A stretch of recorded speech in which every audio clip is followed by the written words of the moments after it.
집중, 원하는 것에 몰입하라. 스마트폰과의 관계를 새로 정립하라. 알턴은 행위 설계를 이용해 자신과 스마트폰의 관계를 새로 정립하기 시작했다. 건축가가 건물이나 도시를 설계하듯 저도 스스로를 주변 환경을 조성하는 건축가라고 생각하고 제 행동을 바꾸었어요. 자신에게서 가장 멀리 떨어진 사물은 가까이 있는 사물보다 덜 영향을 미친다는 개념이 이 작업의 핵심입니다. 알턴은 의도적으로 스마트폰과 물리적 거리를 두기 시작했다.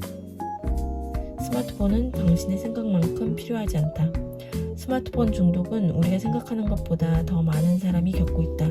연구에 따르면 사람들이 하루에 휴대폰을 터치하는 횟수가 무려 2617회나 된다고 한다. 단지 글자를 입력하고 화면을 위아래 좌우로 움직이기만 했을 뿐인데 그 횟수가 이렇게 많은 것이다. 우리는 휴대폰 사용을 줄이겠다고 입버릇처럼 말한다. 하지만 이는 순전히 자신의 의지에 의존해서 해결하는 방식이다. 안타깝지만 의지라는 자원은 한정적이다. 그러니 비축해놓은 의지력을 꺼내 쓰지 않으려면 휴대폰 사용을 물리적으로 제한하는 극단적인 방법을 사용해야 한다. 고무줄로 디지털 중독에서 벗어나는 법. 우리는 모두 휴대폰을 덜 확인해야 한다는 사실을 알고 있다. 그리고 모든 알람을 꺼놓거나 방해금지 모드로 설정해 놓는 것이 휴대폰을 덜 확인하는 데 분명 도움이 된다는 사실도 안다.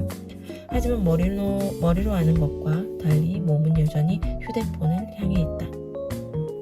당신도 나도 이제는 인정하자. 세상에서 지금 당장 확인하지 않으면 큰일 날 틱톡 메시지 따위는 없다. 눈앞의 사람에게 집중하라. 휴대폰과 물리적으로 멀어지면 주변 사람들과 보내는 시간에 온전히 집중할 수 있다. 이것이야말로 시간을 현명하게 사용하는 가장 확실한 방법이 아닐까. 업무적으로든 사적으로든 사람들과 대화를 나눌 때는 휴대폰을 가방 안에 넣거나 눈에서 보이지 않는 곳에 보관한다. 그러면 상대방과의 대화에 더 집중할 수 있고 무엇보다도 당신이 더 큰 즐거움을 얻을 수 있다. 스마트폰을 재미없게 만들어라. 방해 요소가 없는 휴대폰을 사용하면서 가장 크게 달라진 점은 작업량이 많고 오래 걸리는 일에 집중하는 능력이 전보다 훨씬 크게 향상됐다는 것이다. 무의미한 스크롤링을 멈추는 법.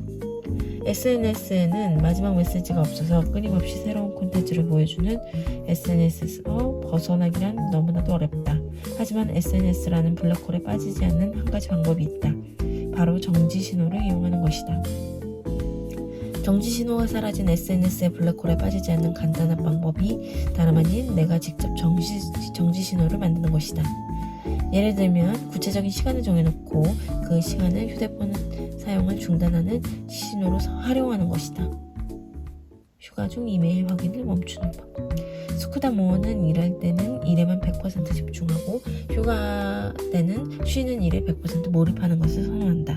그는 마지막으로 다음과 같은 말을 남겼다. 회사 일만 하다 보면 시간이 너무 빠르게 흘러가요. 그래서 이런 특단의 조치를 취해서라도 삶의 속도를 줄이면서 정신 건강을 스스로 잘 보살펴야 한다고 생각해요. 사람에겐 고독의 시간이 필요하다. 잠잘 때와 일할 때를 제외한 나머지 시간을 대부분 혼자서 휴대폰을 보거나 콘텐츠를 소비하며 보낸다면 고독 결핍에 빠질 수 있다.